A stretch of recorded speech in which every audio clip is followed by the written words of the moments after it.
Praise the Lord. அந்த மகிமை உள்ள தேவனை ஆராதிப்போம். அந்த மாட்சிமை உள்ளவரை கொண்டாடுவோம். இன்னும் கூட சேர்ந்து இந்த சர்வ வல்லவரை கொண்டாடுவோம். மகிமை உமக்கென்றோ, மாட்சிமை உமக்கென்றோ,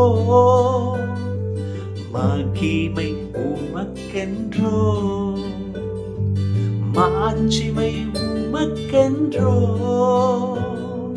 துதியும் புகழும் சோத்திரமும் தூயவ உமக்கென்றோ,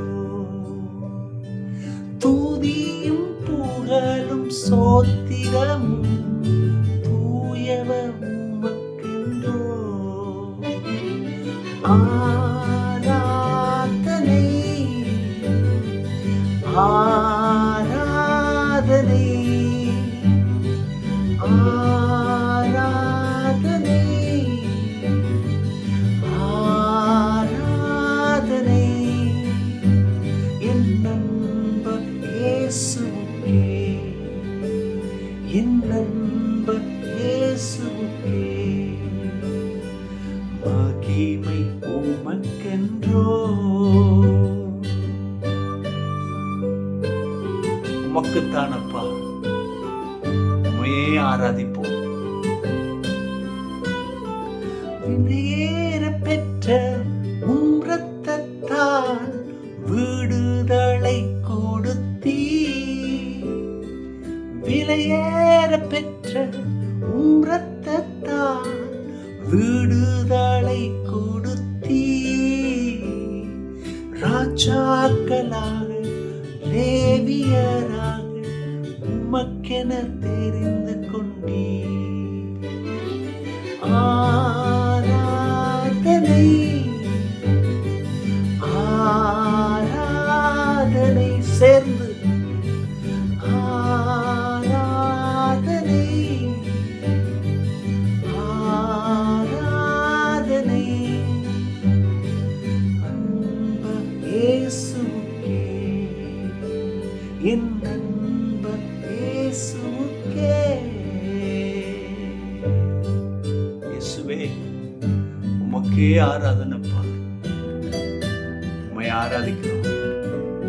உமது கிருபையினாலே இரக்கத்தினாலே இந்த காலவெளியிலே உமது பிள்ளைகளை நீர் அபிஷேகியும், அவர்களுக்கு வழிகாட்டும். நீ வழிகாட்டும் துணை அல்லவோ தேவனே. உடைந்து போயிருக்கிறவர்களை ஆற்றுவீர், தேற்றுவீர், அவர்களுக்கு வழிகாட்டுவீர். வழிகாட்டும் தீபம் நீ, நீ தேற்றுகிற தெய்வம். இந்த காலவெளியிலே உமது பிள்ளைகளாகி எங்களை தேற்றும்.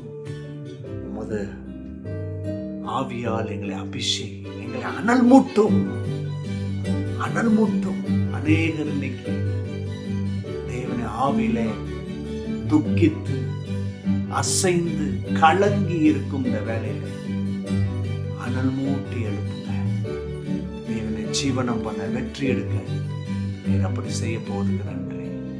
ஒரு வார்த்தைகள் இப்பொழுதும் எங்களுக்கு சத்தியமாக வாழ்வாக இருக்கட்டும். இயேசுவின் நாமத்தினாலே ஆமென், ஆமென், ஆமென். சோத்திரம். தேவ மக்களே, சங்கீதம் 9ஆம் அதிகாரம் 10ஆம் வசனம். Psalms chapter 9 verse 10. கர்த்தாவே, உம்மை தேடுகிறவர்களை நீர் கைவிடுகிறதில்லை. Lord, have never forsaken those who seek you.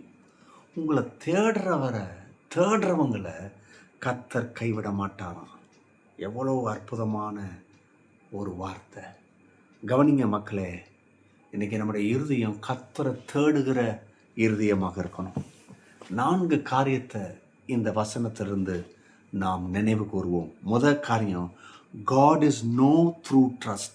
நம்பிக்கையின் மூலம் தேவன் அறியப்படுகிறார். நீங்க நம்பும் பொழுதுதான் தேவனை அறிய முடியும். இன்னைக்கு அநேகர் கர்த்தரை நம்புறதில்லை, எதையோ நம்புறாங்க. ஒரு மனுஷனை நம்புறாங்க, ஒரு பெரிய பொருளை நம்புகிறாங்க. இது இருந்தால் போதும், நான் வாழ்ந்துருவேன்னு. ஆனால் ஜீவனை கொடுத்தவரை, சுவாசத்தை கொடுத்தவரை நம்ப மாற்றுகிறோம்.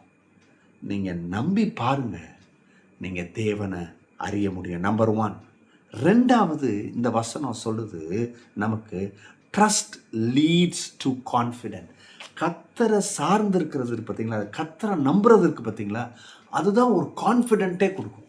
இன்றைக்கி அநேக கிறிஸ்தவ ஜீவிதத்தில் இந்த கான்ஃபிடென்ட் இல்லை நான் இதை ஃபேஸ் பண்ணுவேன், நான் இதை செய்வேன், இதை செய்து முடிப்பேன், இதை சுதந்திரிப்பேன், இந்த கான்ஃபிடென்ட் இல்லை. ஏன்னா கர்த்தரை நம்பலை.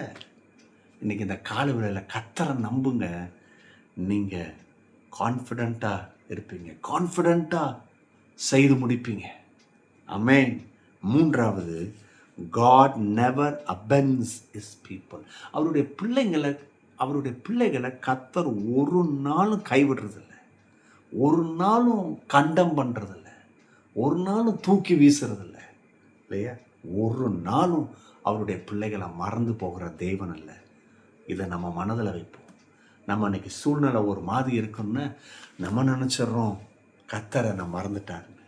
இன்றைக்கி காலையில் நான் ஒரு வேலை செய்ய என்னுடைய காரியங்களை ஆரம்பிக்கும் பொழுது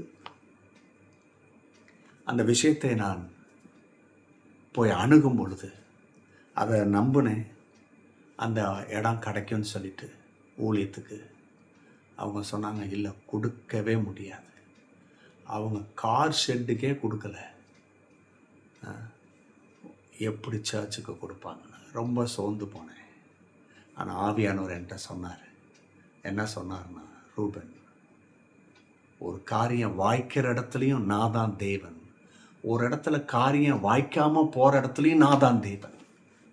இது எவ்வளோ பெரிய உத்தரவாதம். அநேருக்கு இல்லைன்னா யாருமே இல்லைன்னு நினைக்கிறாங்க. ஆனால் கர்த்தர் சொல்கிறார், இல்லை நான் அங்கேயே இருக்கிறேன், உன்னை நடத்துவேன், இல்லையா, உனக்கு மேலானதை தருவேன்.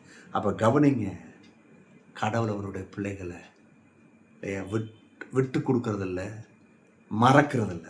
கடைசியாக seeking God invites his presence. கடவுளை தேடுற அந்த இருதயம் இருக்குது பார்த்தீங்களா, அது எதுக்கு அறிகுறினா, கடவுளுடைய பிரசனத்தை நான் என் வாழ்க்கையில் வரும்படி விரும்புகிறேன், அனுமதி கொடுக்குறேன். கர்த்தருக்கு நான் இன்விடேஷன் கொடுக்கறதுக்கு எது சமம்னு சொன்னால், நான் கர்த்தரை தேடுறது. இன்னைக்கு அநேக கர்த்தரை தேடுறதில்ல, கர்த்தருக்கு இன்விடேஷன் கொடுக்கறதில்ல. யாருக்கோ இன்விடேஷன் கொடுக்குறோம், ஆனால் கர்த்தருக்கு என் லைஃப்பில் இன்விடேஷன் இல்லை. இன்றைக்கி காலையில் இந்த 4 காரியத்தை செய்யுங்க, நீங்கள் ஆசீர்வதிக்கப்படுவீங்க, அவரால் வழி நடத்தப்படுவீங்க. God bless you.